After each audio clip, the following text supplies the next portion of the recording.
Welcome, everyone. Thanks so much for joining us today. I'm Anastasia Metters, and I'm the Program Director for the Post-Baccalaureate Certificate in Visual Arts at UC Berkeley Extension. We're so excited to be sharing this presentation and discussion with the curators and artists for the International Art Exchange, CITYA as Medium, with you today. I'm going to briefly go over the agenda.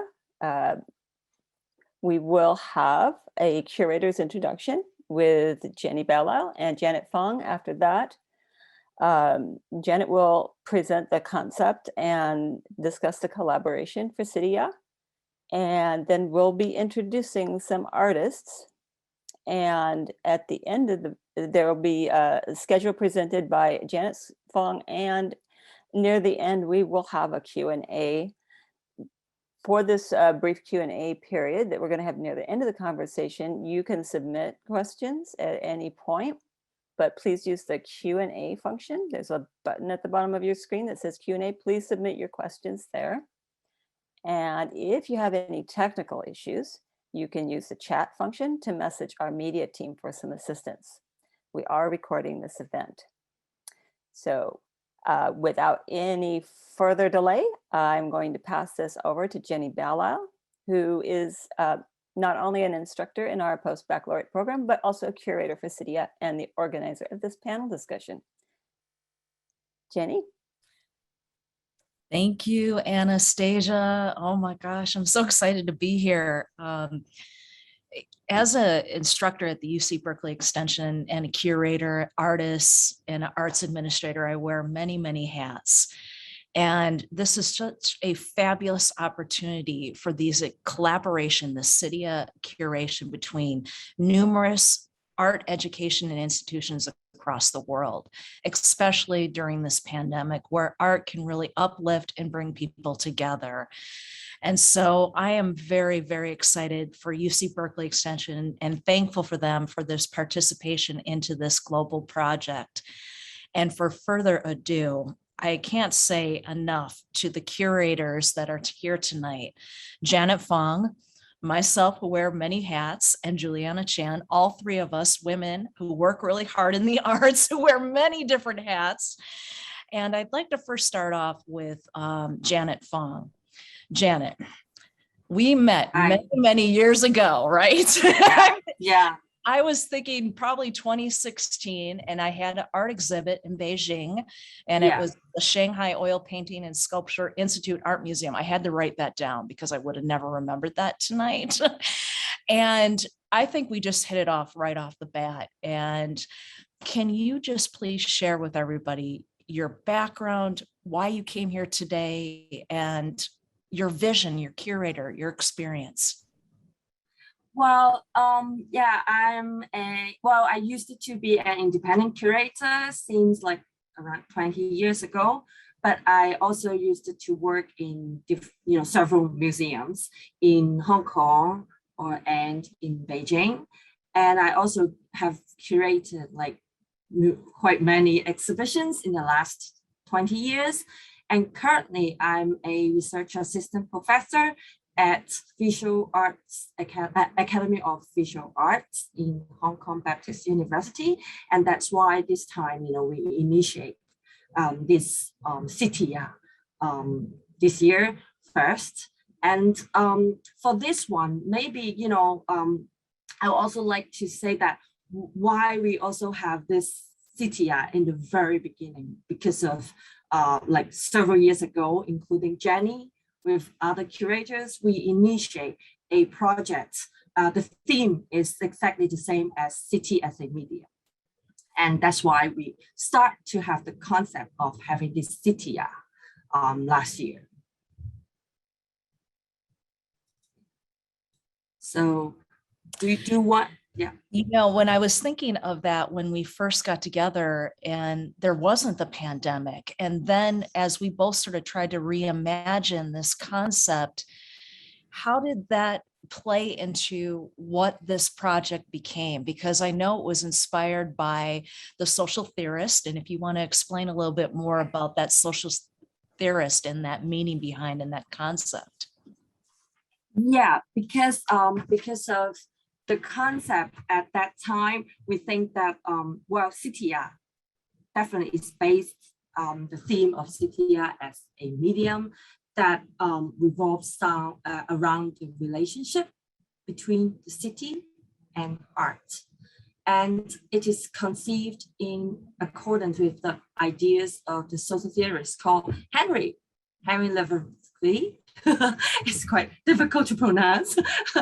Well, he wrote of the art of living in the city as a work of art in his collection of essays entitled Right to the City, in which he also declares that the future of art is not artistic, but urban. Well, but that was like really definitely several years ago, but now is a different world. And, you know, because of the pandemic, and while the world has been changing a lot, like art practices have rapidly shifted to digital platform, while as a curatorial space in that since the onset of the pandemic. In this context, well, we think of like maybe the purpose of art is not, well, is what definitely always is not simply to beautify and decorate the city or serve as a memento. The city in itself is a work of art, well, as what Henri also said, that, well, because of the pandemic, most of our exchange and communication has shifted to the virtual space, both globally and locally. As we all, well, we become global citizens again, more closely, you know, online. And though we're living far more online than we had ever experienced before the pandemic, well, that's why it's really one of the very key issues we have CITYA this time. And at the same time, everyone still lives within a real physical space within their own city, despite the lockdowns and the limited freedom to travel. And well, while we all may act as global citizens, communicating with others virtually without spatial boundaries, in fact, that's why these projects, these curatorial projects happened.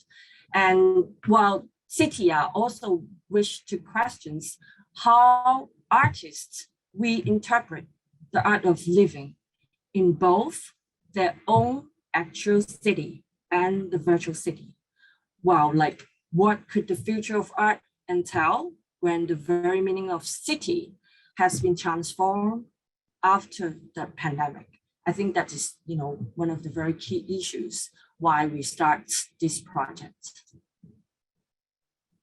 I agree. And I'm so glad that you took the time to explain that. And I'd like you to explain to the viewers that are watching this about the networks that you developed with all the participating institutions and how that came together and that process, because that's a huge, you know, facilitation in itself. And how did that happen? And how do you keep it all together? Yeah, oh, definitely. Well, a few years ago, you know, including Jenny, you and other curators are very core issues that we started this project, the initiation, right? But because of the pandemic, well, surprisingly, that's speeding up everything because we have a very useful online platform now. So we can make good use of our local area city and then, you know, this kind of global area online. That makes it, you know, easier to make it happen. Because like a few years ago, if we want to have all the physical exhibitions in different cities, it will take like very long time to get a lot of like funding or support. But surprisingly, this time, I think definitely very core issues is about our own experience. When we are in the pandemic, we find that, you know, sometimes it's good to start up with our own experiences, like including the concepts and also our connection. Well, let me also briefly introduce about the participators, like collaborators in this project. well, and explain a little bit about the key interpretations of CITYA. CITYA is an alternative type of larger scale international art exchange program and exhibition, well, across 6 global cities, including Hong Kong, Beijing, Tallinn, Rome, San Francisco, and Macau. Well, it is intended to be a long-term project that we hope to be happening every 3 years to build collaborations between international art institutions and organizations. The projects, well, as we said that, that will involve different theme. This year is about city as a media, but in 3 years, we will have different theme. And well, for this time, I would definitely wish to introduce to you our co-presenters, right? Well, yes, organizer is, Academy of Visual Arts, Hong Kong Baptist University, and co-presenters that, well, I need to talk about, including, well, our AVA, Hong Kong Baptist University, and then CAFA Academy, Central Academy of Fine Arts from Beijing, and then, well, this hosted panel discussion, Department of Art and Design, University of California, Berkeley Extension in San Francisco, and then Estonia Academy of Arts in Tallinn, and Fine Arts Academy of Rome from Italy, and Center for Arts and Design in University of Macau, Juliana here today. And 1A Space from Hong Kong, also Juliana here. She's the manager there as well. And Videotage in Hong Kong, they're all the co-presenters. Well, but definitely I wish to also introduce our co-curators this time because of the concept of CITYA. And well, definitely during the pandemic, we have different curators belonging to different 6 cities. So this time we have co-curators, including Jenny, Balisle. You did good. From San Francisco, and me, Janet Fong, and Callum from Beijing, CAFA. And while there are 3 curators from Rome, Cecilia, Miriam, and Laura, and Katie Otis from Tallinn, and Juliana from Macau. And yeah, we have program manager and assistant curator from ResGen. Well, thank you, Juliana. Today she's here. Yeah, to present some of her parts as well. Yeah, I think that's what I would like to introduce today. Well, I think as we go into the artists, and obviously tonight we couldn't include everybody's artists for the sake of time. And you'll be talking about 2 artists tonight, but I think it's important to note that when we were having Zoom meetings together, all the curators are coming together at all different times throughout the night, day, early in the morning to really conceive this, and that we do see this strengthening as a triennial, and what will be the concept in another 3 years, we don't know, but we're excited to sort of see where that leads, right? Yes, and so 2 artists. I've got, you want to start with Tom? Oh, I believe Tom is here. Can you talk about this amazing work? Yeah, Tom, would you like to talk about your work? And well, sure. Would you also like to talk about yourself a little bit as well? Okay, thanks, Janet. Well, my name is Tom O'Dea. I'm an Irish artist living and working in Hong Kong alongside the amazing Janet. And Janet, thanks again for organizing this exhibition. You've done an amazing job with very few resources. It's amazing what you've done. So congrats. Thank you. Thank you. I have I've worked in 2 different venues in Hong Kong, and I'll probably speak more to the one in the image here.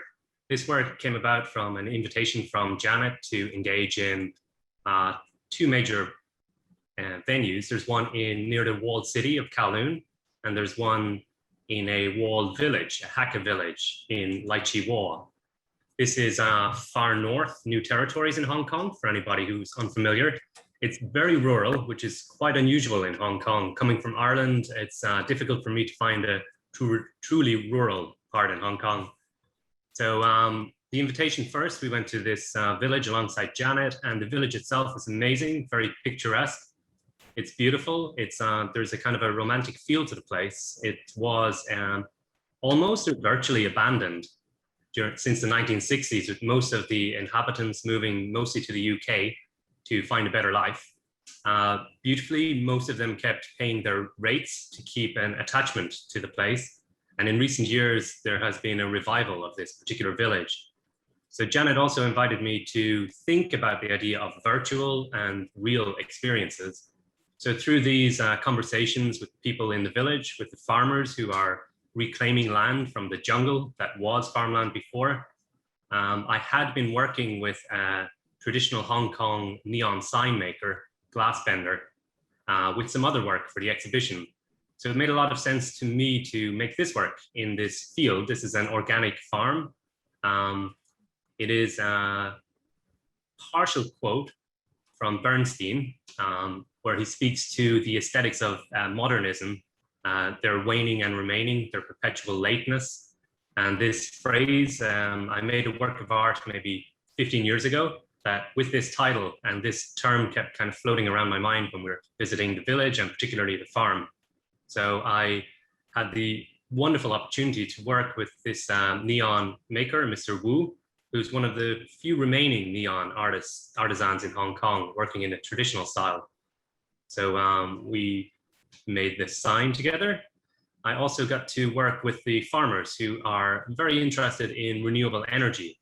And this sign, very complicatedly, is powered by a renewable source. It's a photovoltaic power system that the farmers have set up for their irrigation system. They had a quite extreme drought at the beginning of the year, and thankfully it rained a lot just before this exhibition. So the farmers said, hey, we're not using the irrigation system so much at the moment. You're welcome to use that. So the sign is there. It's quite far away. It requires a long boat trip and quite a walk for people to experience this sign. So I found it quite interesting to have it there with mostly the villagers and the farmers as audience. I've also set up a IP camera where I have a live feed of the sign in the field. And beautifully, this morning, there were some farmers tilling the field directly behind the sign. So I'm recording this and then playing it on a monitor in Kowloon City, connecting the very rural and very urban within Hong Kong. Not much time to really engage with the work in the city part. It is a former shop that Janet found alongside with 1A Space, and thank you so much, 1A Space, for the venue support.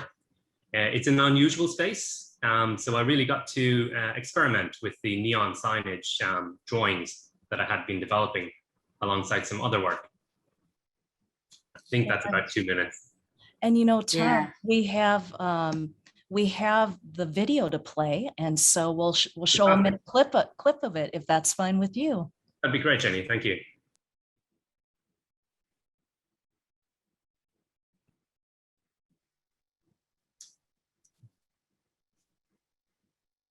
So this is probably some of the more picturesque footage that we have. I've deliberately set it up to only work during daylight hours. The farmers were concerned about encouraging insects into the field. It's an organic farm. And I also really like the idea that the sign is competing with the sun. It's solar powered, it's on when the sun is on, and it's barely visible a lot of times. So this was the first day after we set it up. I came back and turned on the remote camera just before sunset. And it happened to be probably the most beautiful capture of it. It's not always so beautiful. There's a lot of things happening there, and it's not always fully visible. And I thought that was interesting for the nature of the work. I think for more information, I think, all the artists that we will be talking about, it would be good to check out our website, CITYA.space, and our social media as well. Great. Thank you, Tom. And yeah, the next one, thank you. The next one will be another artist, Callum Callany. And Callum, would you like to introduce yourself a bit and then about your work as well? Thank you, Janet. Hello, everybody. My name is Callum. I'm a colleague of Janet at the Academy of Visual Arts, Hong Kong Baptist University, where I teach photography at the Academy. I'm a visual artist, I'm a photographer myself. So when I received the invitation from Janet, I was thinking to produce a set of photographs related to COVID-19 and also our lived experience. But the project gradually developed into a moving image video art project titled A City, Two Worlds, Four Views. I live in a city. I was born in a city. I was raised in a city. So city is my home, basically. But since COVID, especially in the past 2 years, I witnessed a lot of change in my home, and in particular in the art industry. For example, in this project, I collaborate with 4 different performance artists. During COVID, most of the performing arts venues were closed down because of social distancing rule. So they don't have a chance to perform, and they live in quite a stagnant condition. And that's why I invite them. What if you have a chance to perform anywhere in Hong Kong? Let's do something together. Let's make it happen. So I invite them and to collaborate and to do to design a set of structure improvisations anywhere in Hong Kong, near social housing, in the oceans, in a basketball field, or right next to a very symbolic mountain called Lion Rock in Hong Kong. And so that's the content of the project. I have 2 versions of the exhibition. That would be a physical exhibition as well as a virtual exhibition. At 1A Space Cattle Depot Artist Village, I have a multi-channel video projections installed in this beautiful space called 1A Space. In case you will be in Hong Kong, come visit. Yeah. And so I have a 2-channel video installations to include the video content for the local audience. But CITYA is an international project, so I try my very best to create a virtual exhibition that is of 4 different views of the 4 protagonists. So in case you want to see the 4 views virtual exhibition, please visit the CITYA.space website. I have a 1-minute trailer as well as a virtual exhibition that you can see my work up on the website. Yeah. So I think that's pretty much about it. And I hope you can visit the website, see the work. If you want to stay connected, I will be in San Francisco in December. So it will be great to meet some of you, to have a coffee, to talk about art, to talk about ourselves. And yeah, so thank you very much indeed. Yeah. Wow, thank you so much, Callum. And yeah, and please check out our website and our social media after this discussion or when you have time. Thank you so much. I'm inspired by Jenna and each one of you, the artists, and please check out the website because you'll be amazed by the incredible artworks that are from international artists. And we can't forget Juliana Chan's here. Hi, Juliana. Hi, morning. I mean, morning from here. Good evening. All right. Good morning. And I'd love for you to really talk about the artists that you will have tonight that you will, or morning that you will discuss. But if you could just share your impressive background and who you are with the audience, that'd be wonderful. Yeah, so as Jeanette mentioned, I'm the manager at 1A Space, which is the co-presenter of this project. At the same time, I myself is from Macau, so this is kind of a little bit like a passion project for me to include Macau in the contemporary art scene in Hong Kong, China, you know, the Triangle area. Yeah, so when Jeanette first, you know, talked about having to do an exhibition about CITYA as a medium, being someone from Macau, obviously my thought immediately went to two things. One is the very complex but colonial history of the city.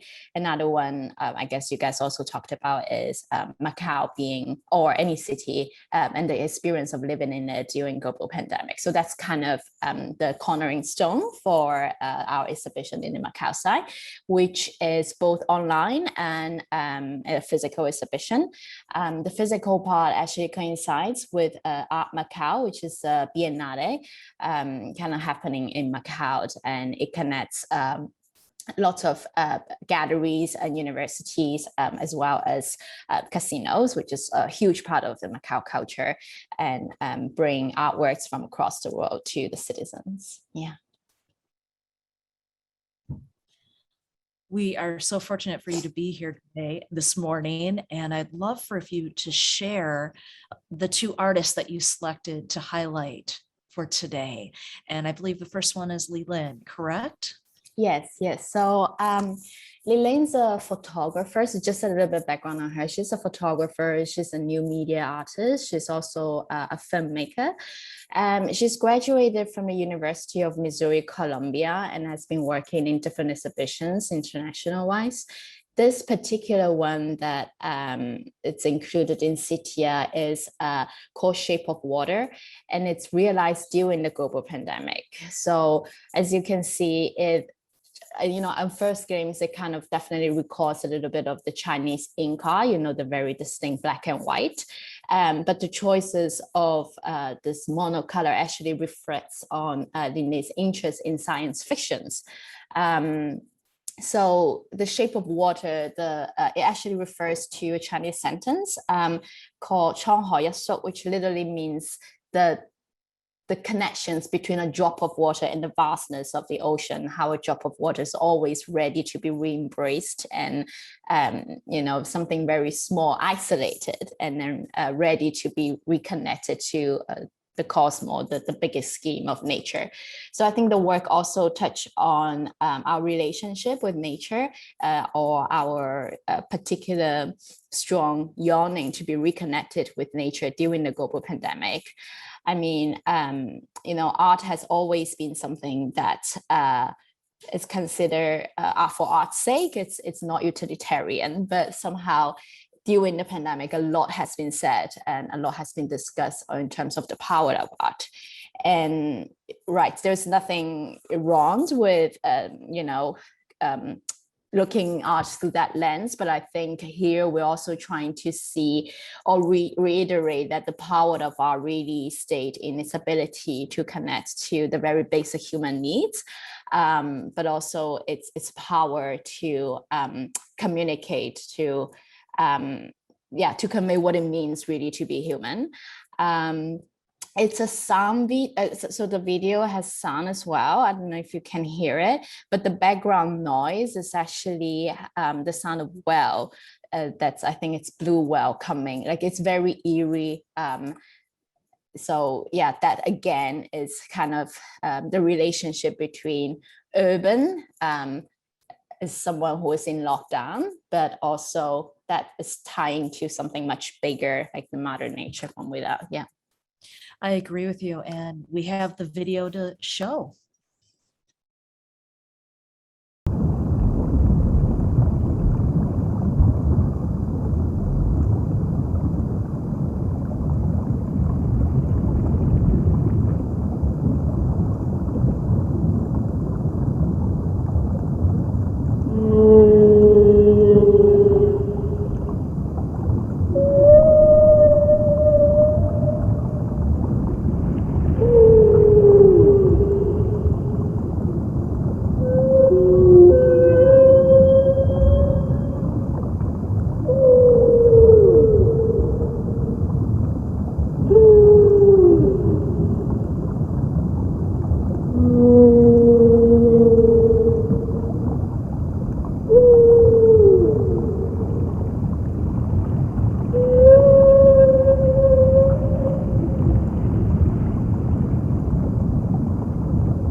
the next artist you had, Juliana, was Lampo. So if you can share his brilliance, that'd be amazing. Yeah, Lampo is our co-presenter as well in Macau. So he's the director of Center of Arts and Design at the University of Macau. He's a very experienced artist, curator, and arts educator. He has extensive experience teaching across the world, having lectured at Stanford University, UC Berkeley, but also in China, for example, Sichuan Academy of Art and Tainan as well. He's most known for his ink painting series, which incorporates the Western geometric structure with the classical Chinese ink tradition to attain a sense of postmodern art, but at the same time, a ephemeral quality. So the work that we see here is called Localization, which is also realized this year. It's a video work building on the traditional of ink practice. So the inspiration of the work comes from observation of life during pandemic and the global trend of putting on borders and separations, isolations, etc. So as you can see, the background has a very strong contrast of black and white stripes, which kind of reminds us of the separation, both on geographical and emotional level. But then in the middle of it, you see some of the fluidity and dynamic and movement of the ink that's very elegant, but also relentlessly attempts to break this broader and this rigid status quo. In Lampo's practice, I think one of an element that is very unique in ink is the abstract geometric shape, which is very hard to attain and also unusual in art, because given the nature of the liquid, and also which is the practice largely based on, or traditionally based on, different shades of black and gray. So it's a very innovative approach and very innovative adaptation of ink art that it's a testament to the artist and also the practice itself, its resilient and its tremendous potential. Yeah. And would Lampo like to speak?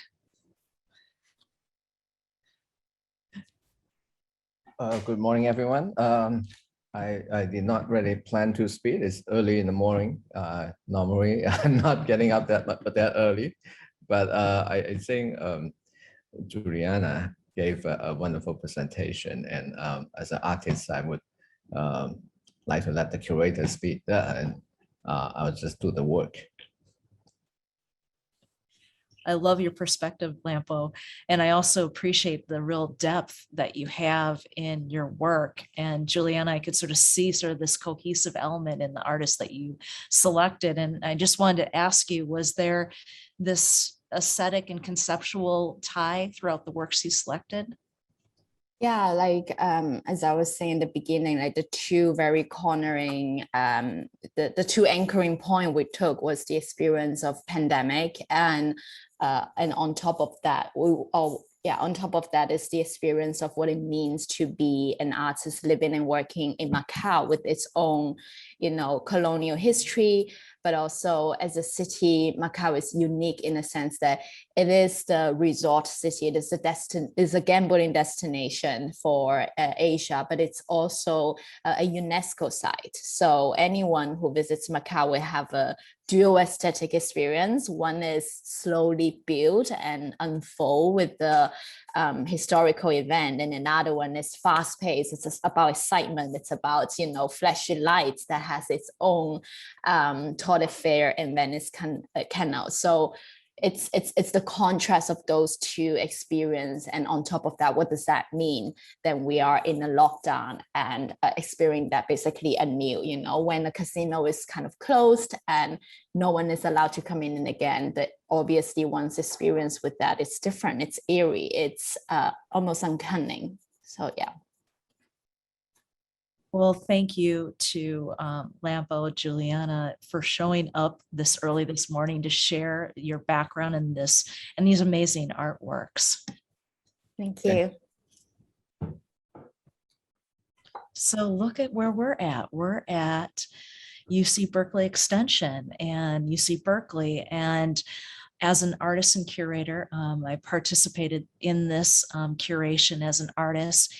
And the artist that I selected to help participate in this curation was Kevin Tracy, Manjula Dean, Eden Nutella, and Robin Lopez. And when I think of CITYA, the pandemic, and how we are adjusting, I really admire artists that are fearless in their art practice and how they interpret that in any type of interdisciplinary approach, but take those risks and really are careful and thoughtful in how they approach that. And I think that's why I have the nickname Laser in my undergraduate school. And so I appreciate artists that really think about what they're creating.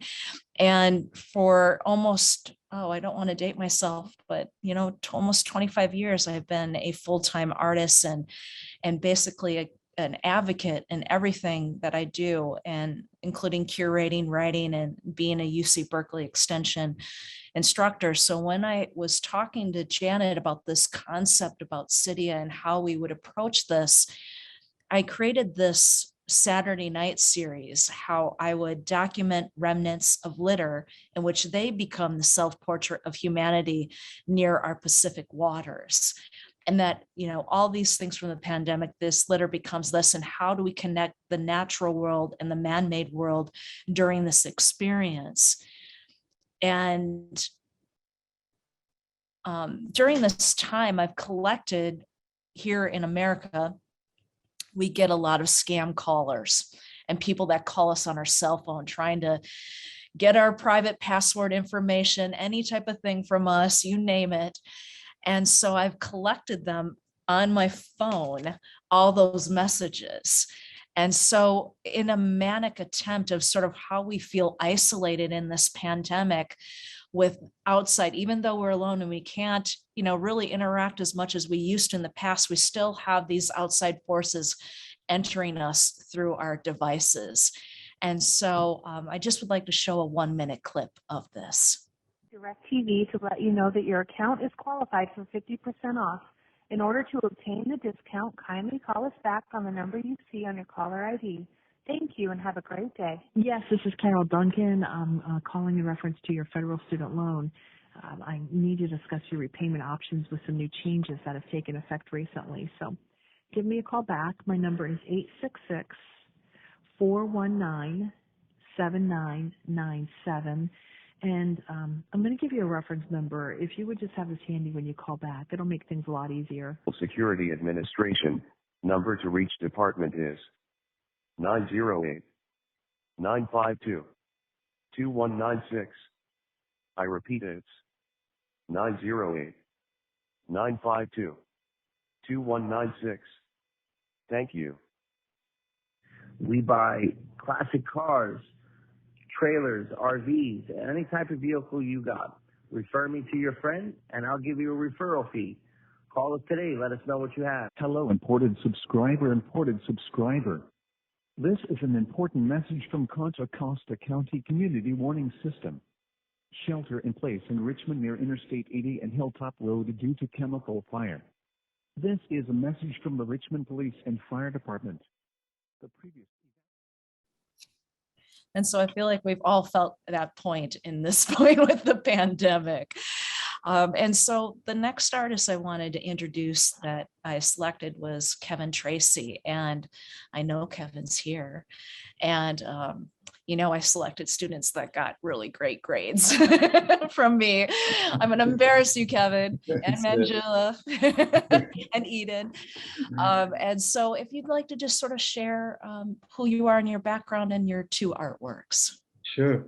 I'm finishing up my post back there at UC Berkeley Extension. It's kind of interesting, at least with the video. 2 years ago, it would have taken on a completely different feel and look. And even though I was asymptomatic, COVID has seemed to have affected a lot of my concepts. And at least with the video that you'll be seeing, the Balisle fountain is kind of the essence of the city for me. It's a deconstructed, brutalist vision of the city that's almost apocalyptic, kind of spewing this toxic green water. in accordance with Henri Lefebvre and the rights to the city, the site is prime for redevelopment, and the public has had to fight to keep the plaza open. And I feel really fortunate that I worked with another artist to create the sound for it. He was able to use site-specific sound and then reverberated it through the city's tunnels to create the soundtrack. Thank you, Ryan, if you're there. And I don't know if you'd like to view the film. Dude, let's see it. All right.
Well, thank you for sharing that, Kevin. And maybe if you, I remember you telling me about the people watching you while you were doing the performance and how interesting that was.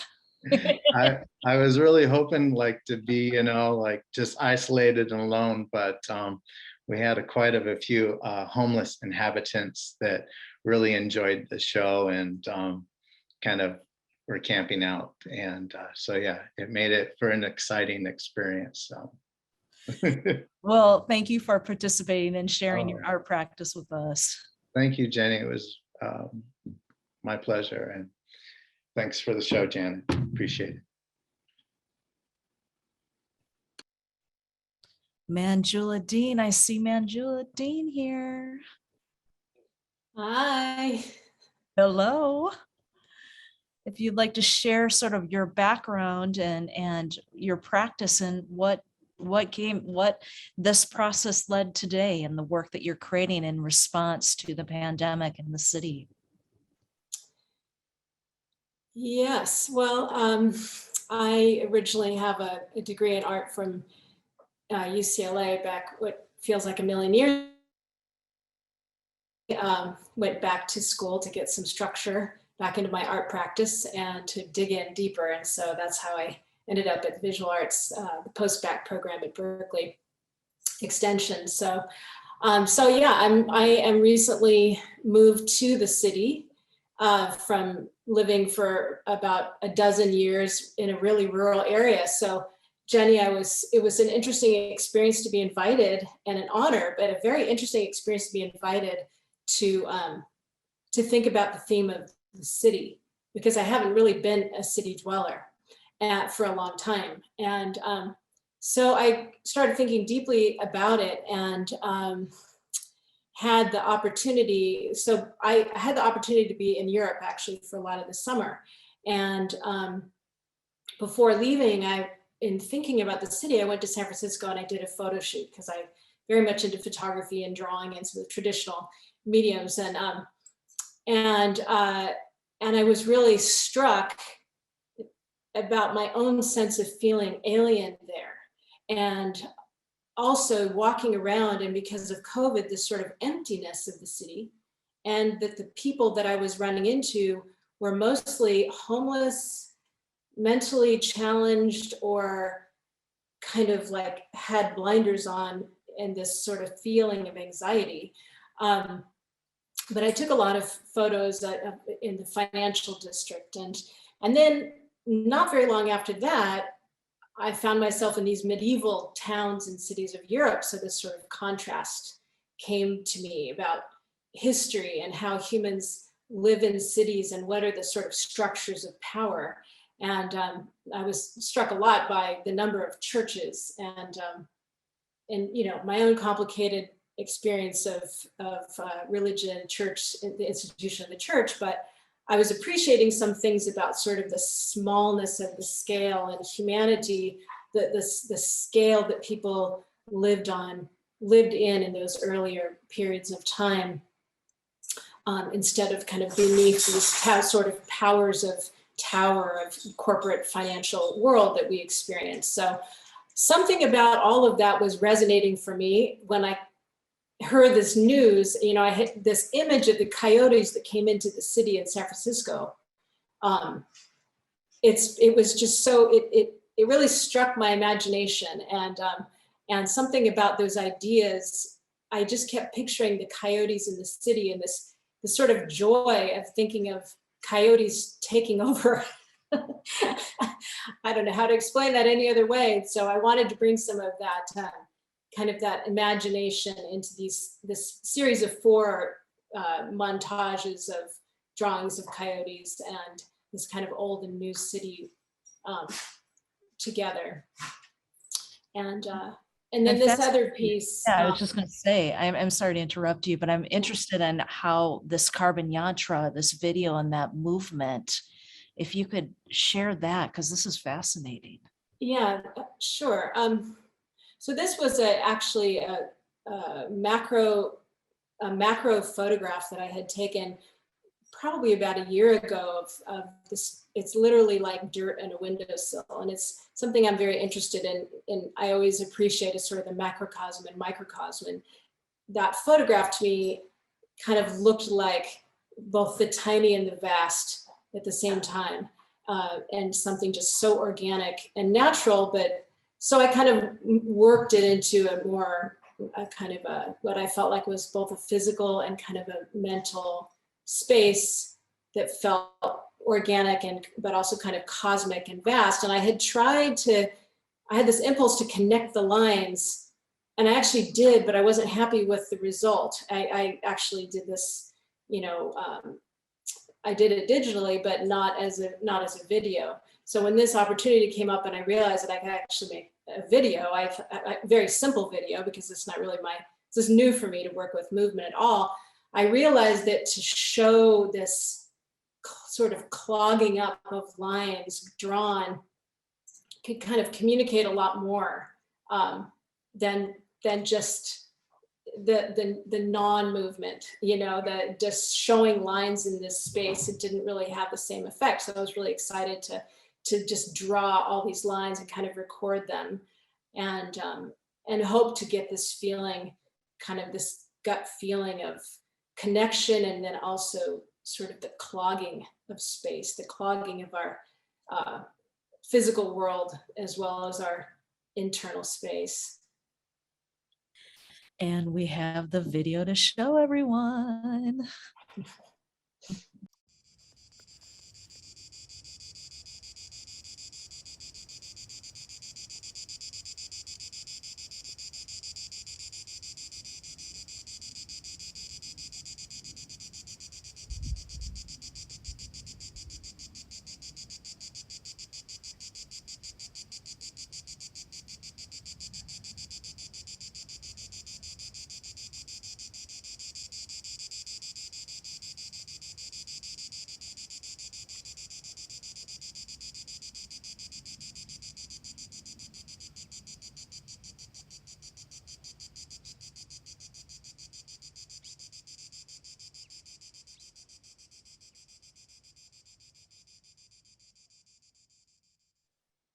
Well, thank you, Manjula, for sharing your practice and your insights. When I think of the lines, I think of the interconnectivity, you know, how we're connected connected, especially despite whatever this distance can be, we are connected. And I love even the sound that you incorporated with the lines. I think that really describes it.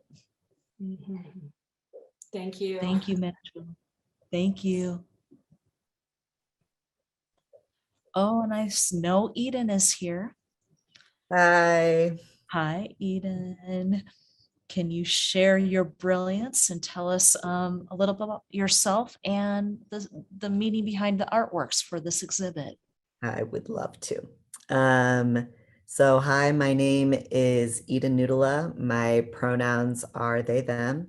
I actually am calling today from Anishinaabe lands in so-called Minnesota, and I just wanted to make a quick side, not side, I just wanted to bring some awareness to the Indigenous leaders who are still fighting Pipeline 3 and protecting all of our water.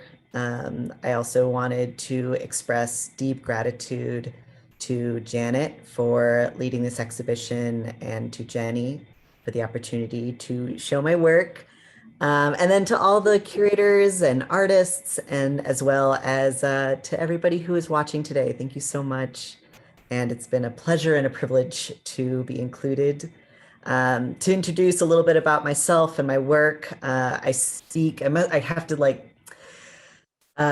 to talk about queer joy and about love. I wanted to talk about my dear friend and artist Ashton Phillips, who we were recently talking about making art from a place of love and moving towards love. And I really feel like the work that I have included in CITYA is really a love letter to the trees that have helped me in the last 18 months, especially. And then also just a intense gratitude to the high femme alien drag artists like Juno Birch and historical genderqueer artists like Claude Cahoon. The two pieces that I'm highlighting today are two of the 4 mini short films that are included in this exhibition. The first one that you are seeing the screenshot of here is We Just Missed You, where I was really inspired by these urban trees, these trees that we see like all along the side of our roads, have these really interesting stories because they're really outside of that forest context, and trees share information and connection through underground fungal networks, but trees in urban environments don't get to have these connections often based on how they are planted. And sitting in the middle of this last year, identifying with these trees, and then also feeling myself, participating in that, still in this like system that creates these environments where trees can't thrive, because the trees who can't be part of these fungal networks are often, they are dying sooner. They're not as healthy. And I was really asking myself in this piece about like what non-human centered connection looks like. And then also want to send some deep gratitude towards my music and dance collector, dance collaborator, Nico Liu, who plays the purple friend, if you get a chance to see it. And then the clip that you're going to see is from the piece Interview with Your Backyard Trees, which comes from this place where during this last year, I've always had a deep relationship with trees, but this past time really spending a lot more intentional time listening. And this piece is really the kind of like baby from the like born of the inspiration from these conversations I was having with trees in the silent language of our arboreal friends. And I would just say as my last piece that if you are already talking to trees or if you're interested in doing it, please reach out to me. I am available on Instagram at Noodla Art, and I would love to either talk about it or help get you started. And again, just thank you so much to everyone who has been involved in this exhibition. Thank you, Jenny. Thank you, Eden. Now, you did such a wonderful lead up to this. We have to watch the video now. Come on.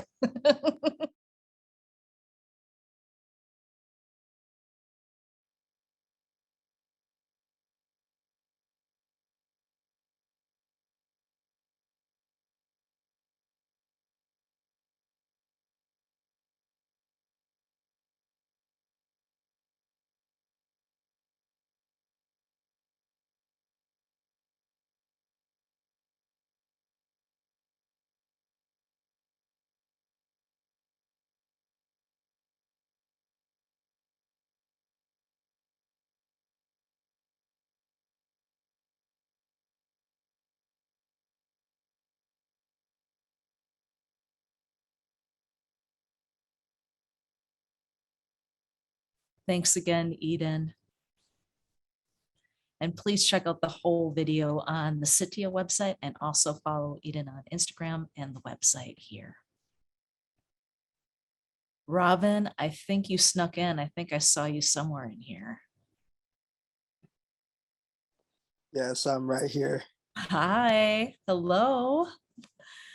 If you could share your background, and Robin, you'll share what you're doing at UC Berkeley, but I know Robin for many years now through my advocacy work in Richmond and now Contra Costa County. So I think that's one of the things I admire so much about you as an artist and the advocacy that you bring to the table. So the platform is yours. Thank you. Thank you, Jenny, and everyone else for allowing us to have this space. As you heard, my name's Robin Lopez. My pronouns are he, him. And I'll just say it's, again, an honor to be in the space because I do not have any formal training as an artist. This is just something I have developed on my own, even in the scope of photography and videography. I'm self-taught. In fact, I did not have access to internet until I was the age of 17. It seemed to be the normalcy for a lot of folks from my generation who came out of Richmond and similar neighborhoods like Oakland, East Palo Alto, those historically marginalized communities out here in the Bay Area. And that largely informed the art that I do and how I engage in it. Because growing up, a lot of the mediums that I've seen or interacted with, the visuals did not reflect us, did not reflect the people, did not reflect what we were feeling or what we experienced. And so one day I picked up a camera, a little cheap point and shoot, and it just kind of escalated from there. And I've taken on a role as a freelance photographer. I run my own gig called Shots from Richmond. And it's my way of not just showing what the world looked like through my lens, but also showing what the world looked like through the lens of other folks. So often if you see me shooting, you'll see other young kids with me. I'm putting cameras in their hands. I'm making sure that the world gets to see what they see, but that they also get credit.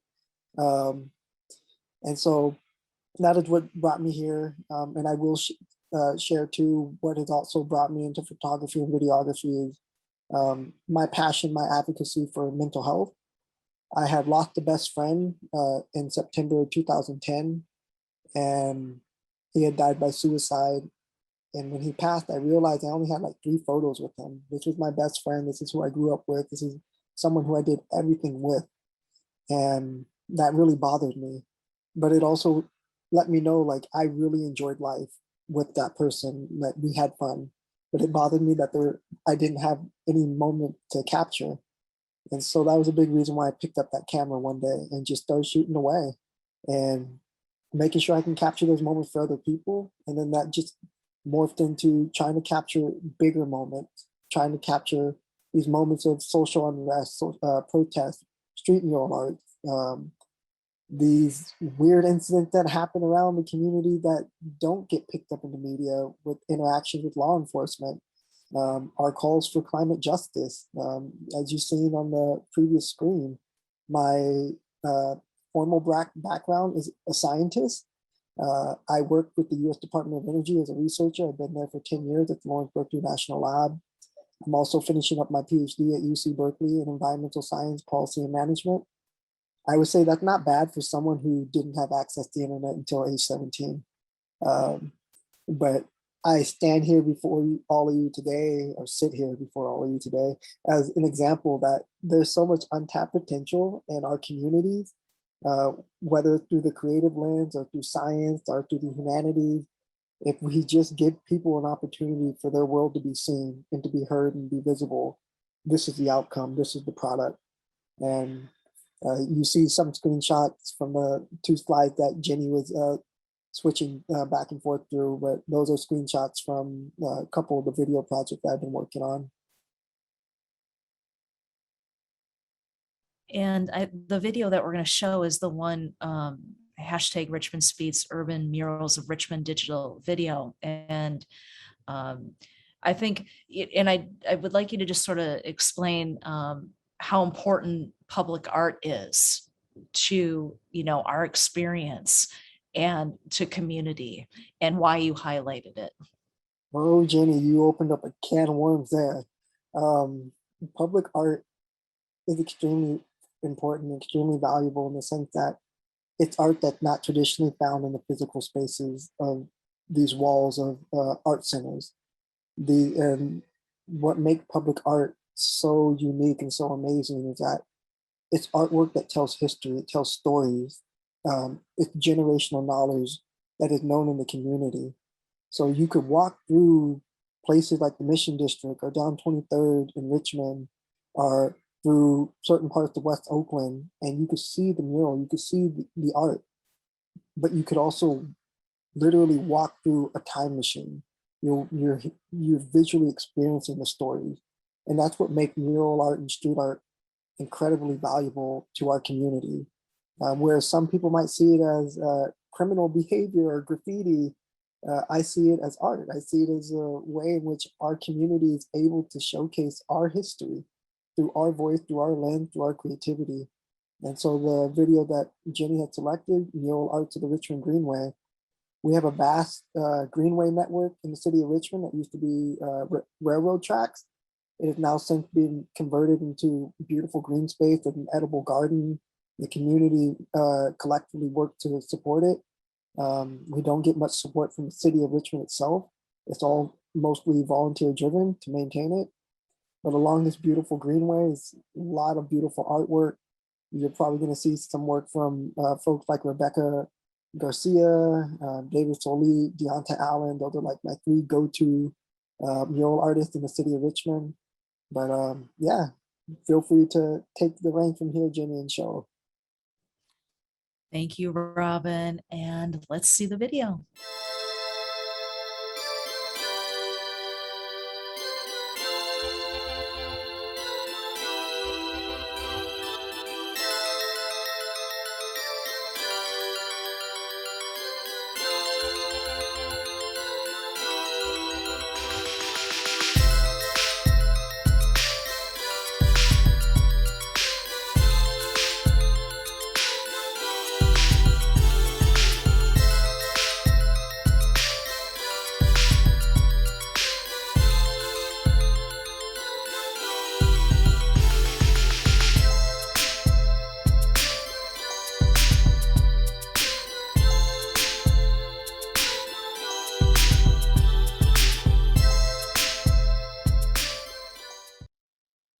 Thank you again, Robin, for sharing that video and the inspiration behind it. And I also would like to say thank you to our curators tonight, Janet and Juliana. And Janet, if you're still there, yeah, I'm here with your coffee or tea. If you'd like to just sort of go over the schedule of sort of like what this time frame, because the exhibit starts one day to ends to another, and it was a preview. Yeah, the entire CITYA was from 17 September till 16 November for the first CITYA, but because well, for the entire CITYA will be definitely showing online with our website, and definitely we will have some, different kinds of showcases on our social media as well, like our global screening section. And where I would also like to talk about the details of the CITYA, because apart from the online platform, because of the pandemic situation, some of the cities would be only online display, but few of them will have physical exhibitions. For example, like in Hong Kong, we have this physical exhibition across 3 sites and 7 venues in Hong Kong to be showing currently until 8th of October. And in Tallinn, they also just opened their physical exhibition on 25th September at their academy. And also Macau, they're still having, because of the Art Macau Arts Festival. So some of the artists also showing in Macau physically. So, but for the entire CITYA, will definitely be online, as we always talked. And and also for the program, we have this kind of panel discussions and an online exhibition. And we will also have different screening across different cities, including like in Tallinn or in Hong Kong or some other places that we will be on until like November 16th. And for CAFA in Beijing, they're also organizing a virtual exhibition, like group exhibitions across these 6 cities. So we are also working on it. And that will be also held in November, before the end of CITYA as well. And for sure, we hope could have this happen every 3 years, right? So we will have the second one in 3 years. Yeah. And I believe we were working on a virtual reality part of this exhibit too, correct? Right? Yeah, hosted by Central Academy of Fine Arts from Beijing, that we are organizing, that we are inviting artists from 6 cities, these participating 6 cities within, our participating artists. And then and then CAFA from Beijing, they are, making these virtual exhibitions that will be held in November, before the end of CITYA. Well, thank you, Janet, for sharing that. And so for the audience, stay tuned for the virtual reality experience of CITYA. Yeah. It's always expanding. Yeah. And so I think we're going to open up our Q&A section here and see if we have any questions from the audience. And I'm just going to check and see. If not, if we don't have any questions, please feel free to check out our website. Any questions from the panelists or artists to anybody here? Oh, you are all a shy group, huh? Janet, do you have any parting or last questions or comments?